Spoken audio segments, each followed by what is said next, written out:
Mechanical keyboards can be customized. The black keycaps here will be replaced with gray keycaps. You'll need a keycap pulling tool. This is a box of 5 plastic tools from Amazon which cost about £3. Be careful, they can break. Place the tool over the keycap, ensuring it grabs underneath. Then pull up firmly to remove the keycap.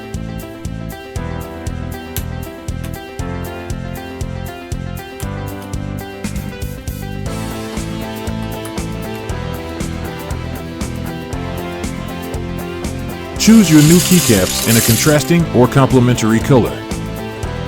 Place over the correct switch and press down firmly.